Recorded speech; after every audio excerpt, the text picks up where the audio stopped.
Você sabe a diferença entre canabidiol e THC? Esses dois componentes são fitocannabinoides, ou seja, são componentes que eles vêm da planta cannabis e eles se ligam no nosso organismo em receptores específicos do sistema endocannabinoide. Molecularmente, se você olhar as estruturas, o canabidiol e o THC são muito parecidos. Canabidiol, quando nós reduzimos o nome, fica CBD, e o THC, quando nós ampliamos o nome, fica delta-9-tetraidrocannabinol. O THC é o componente que dá o efeito de intoxicação da cannabis, que de uma maneira mais popular nós podemos falar de chapação. A pessoa que usa a maconha para fins recreativos ou aquelas pessoas que têm problemas com maconha, elas estão utilizando por conta do THC. Então, o THC, ele normalmente é associado a um relaxamento, a um efeito euforizante.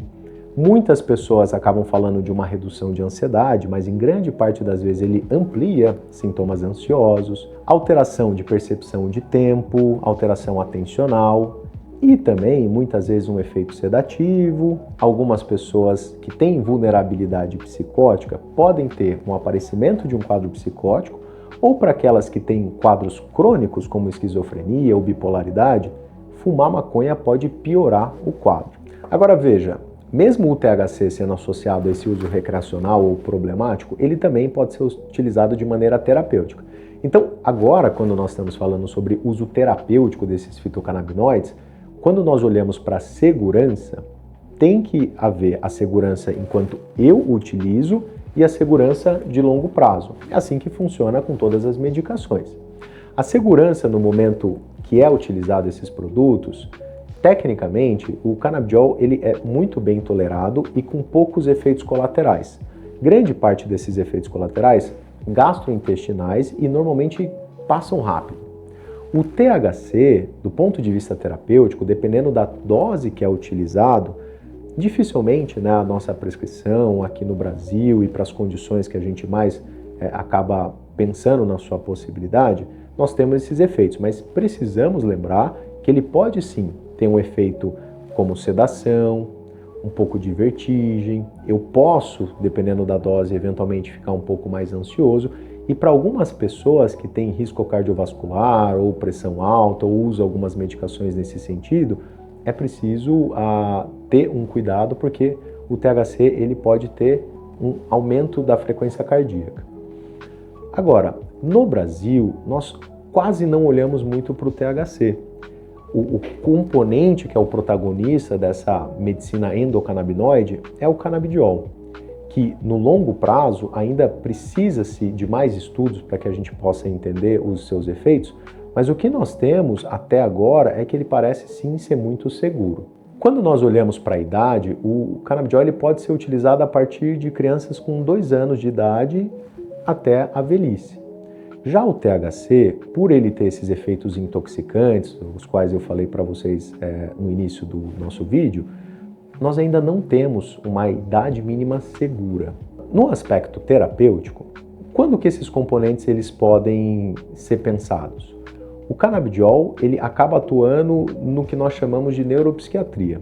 Na neurologia, na ação anticonvulsivante, eventualmente ali para alterações comportamentais em quadros demenciais, ele pode atuar melhorando a qualidade do sono e reduzindo dores, em especial dores de caráter inflamatório. Quando eu penso na dimensão psiquiátrica, eu olho muito para o canabidiol como um efeito ansiolítico. Então ele pode reduzir sintomas ansiosos. Muitos estudos têm saído recentemente olhando para TEA, transtorno do espectro autista. Mas nós ainda temos dados heterogêneos, porque normalmente os compostos que são estudados, eles são muito diferentes entre si. Nós temos compostos, produtos que são canabidiol isolado, tem alguns estudos que se usa a planta de uma maneira natural.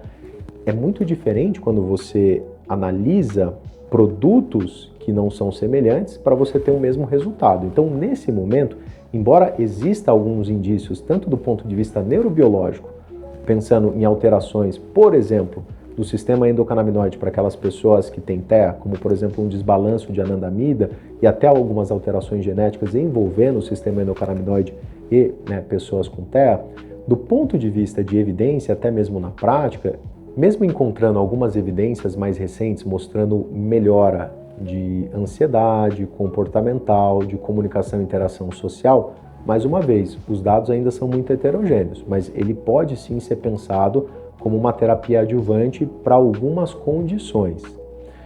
Agora veja, o THC ele tem o que nós chamamos de efeito bifásico. Doses altas, como no uso recreativo, uso problemático, no haxixe, pode induzir quadros de ansiedade, enquanto doses menores pode reduzir esses sintomas ansiosos. Quando nós pensamos no THC, normalmente associado a quadros de dores crônicas, tem alguns pacientes em sintomas terminais ou até mesmo em quimioterapia que você acaba tendo muito efeito colateral das medicações, reduzindo o peso, dor crônica, não consegue dormir, que pode se beneficiar desse tipo de produto. Porém, nós precisamos lembrar que não temos ainda uma segurança de longo prazo para essas doses menores do THC do que dados que nós já temos há muitos anos de doses maiores sendo utilizados para fins recreacionais. Dessa maneira, trouxe aqui para vocês hoje algumas diferenças entre esses dois componentes, que sim, nós podemos olhar para os dois de uma maneira terapêutica. Mais uma vez, o canabidiol ele tem o seu protagonismo, o THC ele tem sido olhado um pouco mais nesses últimos anos e reforçando que nós ainda não temos uma idade mínima segura para o seu uso.